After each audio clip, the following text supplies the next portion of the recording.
তা তো না, তিনি মানব জাতির জন্য।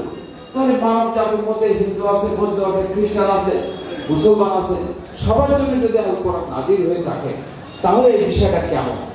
তাহলে সেখানে আপনারা বলেন যে ভাই, আসলে কি আল কোরআন নাজিল হলে আসলে মানব জাতি কিন্তু শান্তি পাবে, ন্যায় ইনসাফ পাবে, ন্যায় ইনসাফ পাবে। সেখানে আপনি কোরআন শরীফের সূরা হাদীদের 25 নম্বর আয়াতটা যদি বলতে পারেন, লাকাদ আরসালনা রুসুলানা বিল বাইয়িনাতি ওয়া আনজালনা মাআহুমুল কিতাব ওয়াল মিজান লিয়াকুমান নাসু বিল কিসত। আপনি যদি এক টানতে পারেন, সেখানে আপনি এর বাংলা অর্থ বলেন, আল্লাহ পাক বলেছেন আমরা রাসূলদেরকে প্রেরণ করেছি সুস্পষ্ট প্রমাণ সহকারে, তাদের সঙ্গে নাজিল করেছি কিতাব এবং মিজান। কি জন্য? আল্লাহ পাক বলছেন যে রাসূল প্রেরণের উদ্দেশ্য, কিতাব প্রেরণের উদ্দেশ্য হলো এটাই, লিয়াকুমান নাসু বিল কিসত, এর জন্য যে মানুষের হিন্দু হোক না, বৌদ্ধ হোক, খ্রিস্টান হোক না হোক, এটা দেখার বিষয় না, গোটা মানব জাতি একটা ইনসাফপূর্ণ সমাজ পেয়ে যাবে, ইনসাফের ভিত্তিতে তাদের সমাজ প্রতিষ্ঠিত হয়ে যাবে যদি এই কিতাবের আইন কানুন বিধিবিধান যদি আমার রাসূলগণ যদি প্রতিষ্ঠা করতেন। এই আলোচনা তো শোনে না, কেননা আমাদের সার্কেল বাদে আর কোন সার্কেল আলোচনা তো নেই।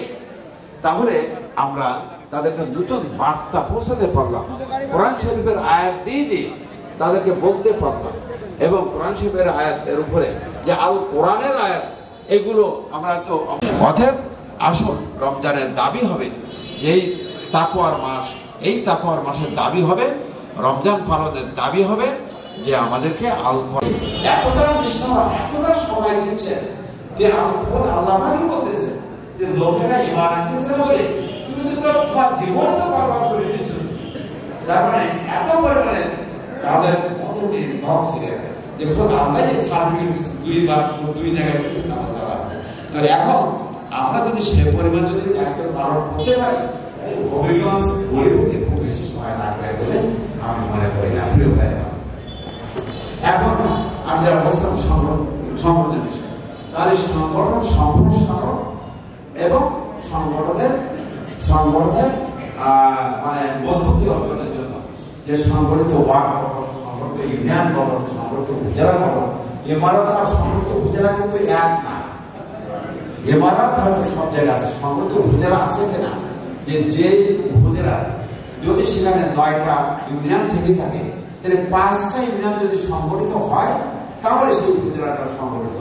তাহলে সে ভিত্তিতে আপনাদের এটা বুঝতে হবে যে সংগঠিত উপজেলা সবগুলো কিনা, সংগঠিত ইউনিয়ন কয়টা, সংগঠিত ওয়ার্ড কয়টা, এবং ইউনিট গ্রামে গ্রামে আমাদের ইউনিট কায়েম করা, এটা আমাদের জন্য জরুরি। প্রিয় ভাইরা, সংগঠন অধ্যায়ে আমরা যে জিনিসটা আমরা বুঝবো, সেই জিনিসটা হলো আমাদের জনশক্তি তৈরি, আমাদের জনশক্তি তৈরি, আমরা যে দাওয়াতের মাধ্যমে আমরা যে সহযোগী সদস্য আমরা তৈরি করলাম, এই সহযোগী সদস্যদেরকে আমরা কি করব? এখন এটা সংগঠন চ্যাপ্টারে দাওয়াতের মাধ্যমে সহযোগী তৈরি করেছি, এখন এই সহযোগীদের নিয়ে এখন সংগঠন চ্যাপ্টার। তাহলে এখন আপনাদের আমি কিন্তু এখন সংগঠন চ্যাপ্টার উপরে কিন্তু আলোচনা ইতিমধ্যে শুরু করে দিয়েছি, এই সংগঠিত ওয়ার্ড, সংগঠিত ইউনিয়ন, এগুলোর মাধ্যমে। তো এখন জনশক্তিকে কি করব? এই যে হাজার হাজার লোক যে আমাদের সহযোগী সদস্য হচ্ছে, তো এই সহযোগী সদস্যদেরকে নিয়ে আমরা কি করব? আমরা তাদেরকে মানবত উন্নয়ন করে আমরা তাদেরকে কর্মী মানে তাদেরকে আমরা নিয়ে আসবো।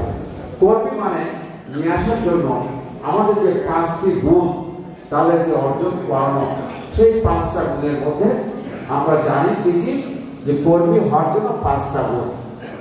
তার মধ্যে এলো যে রিপোর্ট রাখা, বৈঠকে বসা, মাসিক ইয়ানাত দেওয়া, সামাজিক কাজ করা এবং দাওয়াতি কাজ করা। এই 5টি কাজ এটা আমাদের করতে হবে।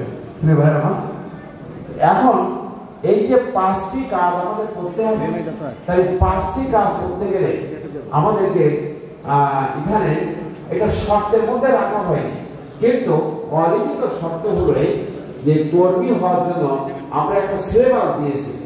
জামাতের পাঠ্যপুস্তক তালিকা নামে একটা বই আছে, সেখানে রকম হতে গেলে যে আমাদের পাঠ্যপুস্তকের 65টা বই পড়তে হয়, এরকম কর্মী হওয়ার জন্য আমাদের 29টা না 30টা বইয়ের কথা উল্লেখ করা আছে।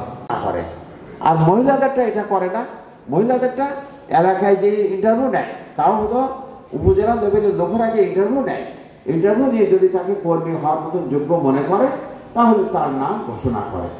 আর পুরুষদের ক্ষেত্রে একেবারে উপজেলা হেডকোয়ার্টারে আনা লাগে, মানে এইভাবে করে। এখন আপনারা এখানে কোনভাবে করেন আমি জানি না, তবে আপনারা হয়তো এত কড়াকড়ি করে আপনারা হয়তো প্রথমভাবে পারবেন না, তাহলে আপনারা উপজেলার লোকেরা অন্তত যে ইন্টারভিউ নেন